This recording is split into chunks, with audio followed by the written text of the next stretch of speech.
आप सबका स्वागत है आपके अपने यूट्यूब चैनल फार्मा एमसीक्यू में। तो बच्चों हमने यूपी में तुम्हारा जो फार्मासिस्ट की वैकेंसी आई है ना, तो उसका एग्जामिनेशंस के रिगार्डिंग देखिए बहुत जल्द आपको एग्जामिनेशन भी देखने को, एग्जामिनेशन डेट भी आपको जल्द ही मिलेगी। बहुत सारा समय आपको मिलेगा नहीं, तो इसके लिए बच्चे कहते हैं मैम सीरीज स्टार्ट करते, तो हमने फाइनली सीरीज स्टार्ट कर दी थी ना। तो इसका एक पार्ट मैंने अपलोड किया 20 क्वेश्चन के साथ। ओके, तो इसका नेक्स्ट पार्ट है। तो बच्चों के बहुत सारे कमेंट्स थे कि मैम आप जो है सिलेबस के अकॉर्डिंग वीडियो बनाइए। देखिए बच्चों तुम्हारा जो सिलेबस है उसमें जो वो इनकम्प्लीट सा सिलेबस लग रहा है ना, तो देखो अपना जो है जितने भी हमारे ये गवर्नमेंट फार्मासिस्ट के एग्जाम होते हैं ना, तो आपका जो डिप्लोमा का ही स्टैंडर्ड सिलेबस होता है और उसी के अकॉर्डिंग ही मैं तुम्हें जो है क्वेश्चंस प्रोवाइड करा रही हूँ बच्चों। ओके, तो बिल्कुल जो है आपको सारा का सारा इसमें सिलेबस इंक्लूड हो जाएगा। हमारे जो क्वेश्चंस है इसमें मैं कंप्लीट जो है सिलेबस को ही कंसिडर करके मैं आपको क्वेश्चंस प्रोवाइड करा रही हूँ। ओके, बाकी जो है अलग से टॉपिक वाइज क्वेश्चंस भी मैं ले आऊँगी। ओके, तो अभी जो है ये मिक्स क्वेश्चंस है। देखो आप लोगों ने किताबें पढ़ी हुई है ना, आपने डिप्लोमा करा हुआ है तभी आप इस वैकेंसी के लिए एलिजिबल हैं, तो अपनी किताबें पढ़ी हुई है तो उन्हें भी रिवाइज करिए और साथ साथ में क्वेश्चन की प्रैक्टिस करिए मेरे साथ में यहाँ पर, है ना। तो यकीन मानिए बहुत ही बढ़िया तुम्हारी प्रैक्टिस होगी इससे, है ना। बाकी टेस्ट सीरीज और भी तुम्हें प्रैक्टिस करने है तो टेस्ट सीरीज के लिए फार्मा एमसीक्यू ऐप पे विजिट कर सकते हो। ओके, बाकी वहाँ पे क्रैश कोर्स है, पीडीएफ का कोर्स है, 5000 प्लस एमसीक्यूज की पीडीएफ है बच्चों, बहुत यूजफुल रहती है सभी एग्जामिनेशन के लिए। ओके, तो आप वहाँ पे भी विजिट कर सकते हो ऐप पर। तो अभी जो है हम देख लेते हैं हमारे क्वेश्चंस। ओके, देखो क्वेश्चन है biological source of cod liver oil, है ना। तो हम पढ़ते हैं shark liver oil, cod liver oil. देखो एक बात तो इसमें क्या इंपॉर्टेंट होती है, देखो शार्क लिवर ऑयल होता है उसमें विटामिन ए प्रेजेंट होता है और कॉड लिवर ऑयल जो होता है उसमें विटामिन ए और विटामिन डी दोनों प्रेजेंट होते हैं, है ना। शार्क लिवर ऑयल में vitamin A, cod liver oil में विटामिन ए और डी दोनों प्रेजेंट होते हैं। इंपॉर्टेंट क्वेश्चन है बच्चों ये, है ना। सोर्स पूछा तो गैडस मोरुआ गैडिडी फैमिली होती है। कॉड लिवर ऑयल का सोर्स बिल्कुल करेक्ट लिखा हुआ है। प्लांटेको ओवाटा भाई तुम्हें पता है, तुम्हारा जब ईसबगोल आप लोग पढ़ते हो, है ना, ईसबगोल का सोर्स है प्लांटेको ओवाटा, प्लांटेजिनेसी फैमिली होती है। हाइपोप्रायोन ब्रेविरोस्टिस ये शार्क लिवर ऑयल, है ना, उसका सोर्स है। सैक्रोमाइसिस सर्विसी हमारी यीस्ट होती है ना। तो यहाँ पर क्या मिला तुम्हें उत्तर, ऑप्शन ए तुम्हारा करेक्ट आंसर हो गया बच्चों। और बाकी शार्क लिवर ऑयल मैंने तुमको बताया हाइपोप्रायोन ब्रेविरोस्टिस है ना, इसमें विटामिन ए, और कॉड लिवर ऑयल जो कि गैडस मोरुआ गैडिडी फैमिली है उसमें विटामिन ए और विटामिन डी दोनों प्रेजेंट है। Okay, example of flat bones, है ना। अब हमारी बोन्स जो होती हैं, कुछ तो बोन्स होती है जो शॉर्ट बोन होती है, कुछ लॉन्ग बोन होती है, कुछ इरेगुलर शेप होती है, कुछ फ्लैट होती है, इस तरीके से, है ना। तो कार्पल टार्सल्स तुम्हारी जो शॉर्ट बोन्स होती है, स्टर्नम चेस्ट बोन, इसको ब्रेस्ट बोन, स्टर्नम को ब्रेस्ट बोन भी बोलते हैं ना, तो यही फ्लैट बोन में आती है। स्कल की बोन्स की नी कैप पटेला जो कि सिस्मोइड बोन में आता है।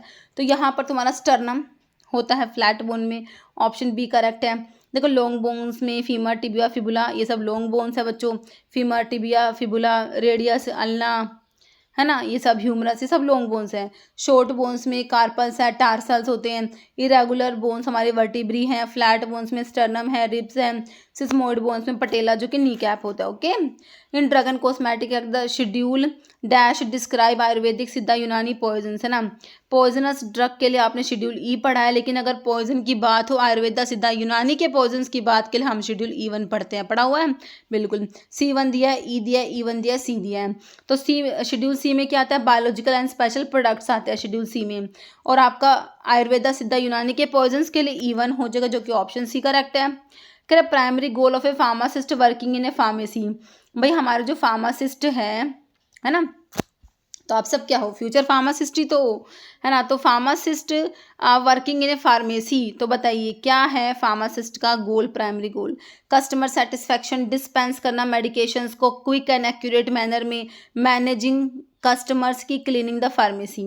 भाई फार्मासिस्ट का गोल क्या है, क्या पर्पस है, क्या है भाई, फार्मासिस्ट क्या करेगा भाई, मेडिसिन को डिस्पेंस करेगा क्विक एंड एक्यूरेट मैनर में, ऑप्शन बी सिंपल सा करेक्ट आंसर है। कह रहा dash is not acid resistant, भाई एसिड रेजिस्टेंट तो नहीं है बट हाईली पेनिसिलिनेज रेजिस्टेंट है।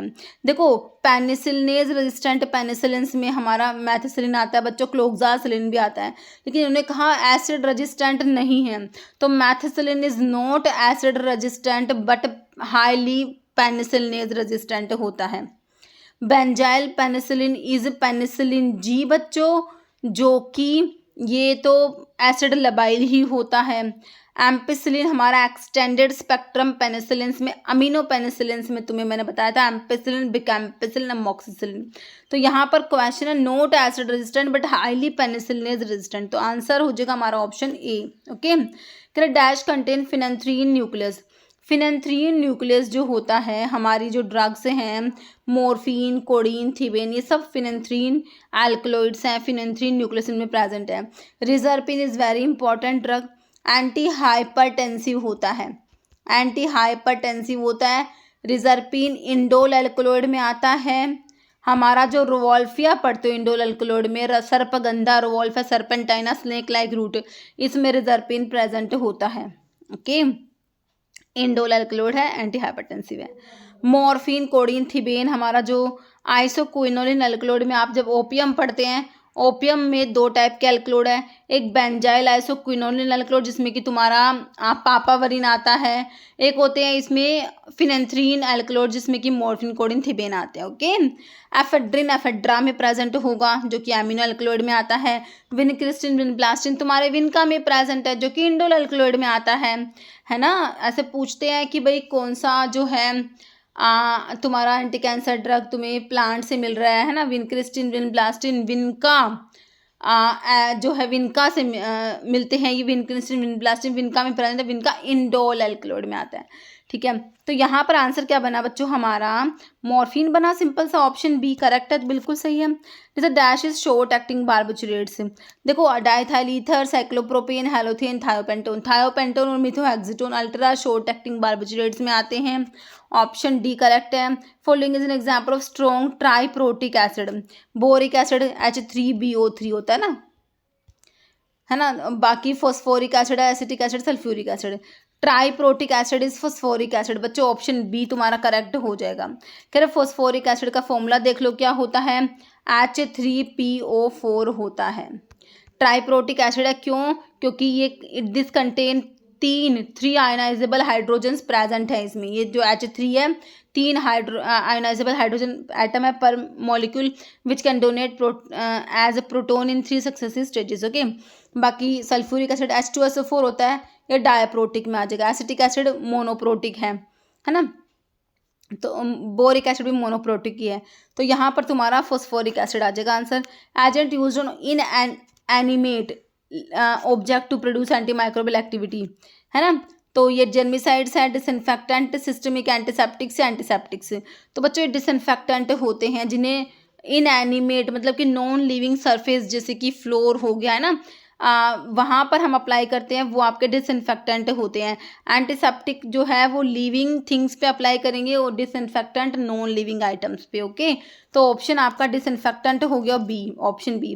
कह रहे डिसइंफेक्टेंट आपके ऐसे एंटी माइक्रोबियल एजेंट्स होते हैं जिनको अप्लाई करते हैं नॉन लिविंग सरफेस जैसे कि फ्लोर हो गया, फर्नीचर हो गया, मेडिकल इक्विपमेंट्स हो गए, टू डिस्ट्रॉय और inhibit the growth of micro organisms. Okay, कह रहा strength of base depends upon the concentration of, है ना, तो बच्चों एसिड का स्ट्रेंथ होता है वो डिपेंड करता है H+ आयन की कंसंट्रेशन पर, है ना, कितना H+ आयन होता है, और जो बेस है वो डिपेंड करेगा OH- की कंसंट्रेशन पर, कि OH- in aqua solution correct हो जाएगा। बाकी electron pair in aqua solution या फिर तुम्हारा H+ इन एक्वा सोल्यूशन या बेस, तो सिंपल सा आंसर हो गया स्ट्रेंथ जो है बेस का वो डिपेंड करेगा upon the concentration of OH- in aqua solution. Okay, नहीं तो dash is polypeptide containing 9 amino acid, बच्चों 9 अमीनो एसिड वाला पॉलीपेप्टाइड कौन सा है।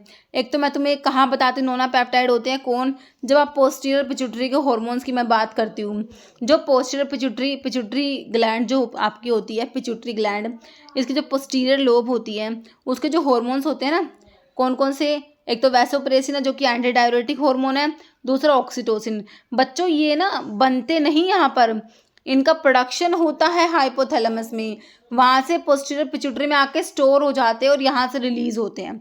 ठीक है, कभी तुमसे पूछे कि इनका प्रोडक्शन कहाँ होता है तो वो हाइपोथैलेमस में होता है। ठीक है, हाँ, तो मैं क्या बता रही थी, ये दोनों नोना पेप्टाइड होते हैं, 9 अमीनो एसिड के पॉलीपेप्टाइड होते हैं, है ना। देखो एर्गोट नहीं होता, मिथाइल एर्गोमिट्रिन दे रखा है, ऑक्सीटोसिन की एर्गोमिट्रिन, तो ऑक्सीटोसिन तो आता है, ये हमारा पोस्टीरियर पिट्यूटरी का हार्मोन होता है, 9 अमीनो एसिड वाला नोना पेप्टाइड होता है, पॉलीपेप्टाइड कंटेनिंग 9 अमीनो एसिड, इसे क्या बोलोगे, नोना पेप्टाइड। ठीक है, तो ऑक्सीटोसिन तुम्हारा ऑप्शन सी बिल्कुल करेक्ट हो गया है।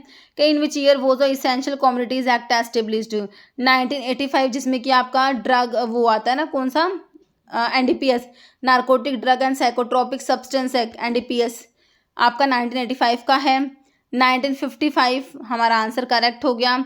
Essential commodities act established in 1955, बाकी 1995 और 1975। The answer is option B.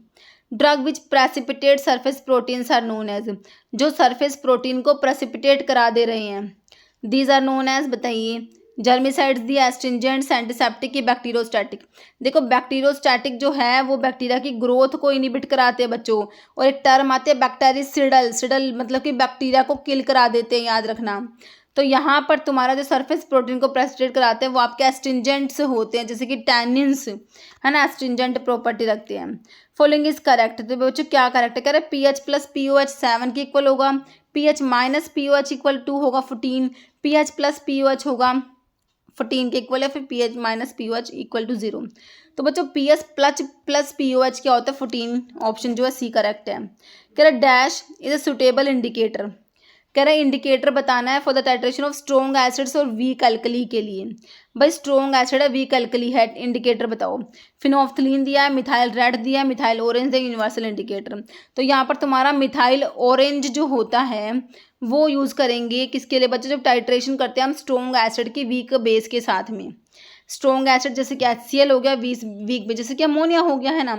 करें in the titration between strong acid and weak base resulting salt undergo hydrolysis making solution slightly acidic at the equivalence point, pH at this point typically falls between 3 and 5। Methyl orange is the most suitable indicator होता है because its colour transition range 3.1 से 4.4 होता है, coincide with this acidic equivalence point. Okay, करें dash are paraffins, paraffins कौन होते हैं, alkynes, alkenes, alkanes की एल्डिहाइड। तो आपके जो है एल्केन्स जो होते हैं ना बच्चों, एल्केन्स को आप पैराफिन्स भी कहते हो। इनका जनरल फॉर्मूला CnH2n+2 होता है एल्केन्स का, इनको हम पैराफिन्स भी कहते हैं। ओके, बाकी एल्डिहाइड के लिए CHO होता है, याद रखना, थोड़े बहुत ये हमें पता होने चाहिए, है ना। COH कार्बोक्सिलिक एसिड के लिए, अल्कोहल के लिए OH, कीटोन के लिए C डबल बॉन्ड O, है ना, इस टाइप से। तो ऑप्शन सी करेक्ट है। Alkanes are saturated hydrocarbon consisting entirely of single bond between the carbon and hydrogen atom. Okay, जैसे कि एल्केन में आपका एग्जांपल है मीथेन, तो ऐसे CH देखो ये सारे सिंगल बॉन्ड प्रेजेंट होते हैं। Okay, damage in bone marrow leads to, bone marrow में डैमेज की वजह से बच्चों हमारा जो अनीमिया देखने को मिलता है आपको ऑप्शंस में ए प्लास्टिक दे रखा है, हीमोलिटिक, परनीशियस और sickle cell anaemia. Bone marrow में डैमेज की वजह से आपका ए प्लास्टिक एनीमिया देखने को मिलता है, हीमोलिसिस एनीमिया RBCs के डिस्ट्रक्शन की वजह से होता है, परनीशियस एनीमिया में इंट्रिंसिक फैक्टर की डेफिशिएंसी हो जाती है, जो पैराइटल सेल्स, स्टमक की जो पैराइटल सेल्स होती है ना, वहाँ से आपने पढ़ा HCl इंट्रिंसिक फैक्टर वहाँ से सिक्रेट होते हैं, है ना।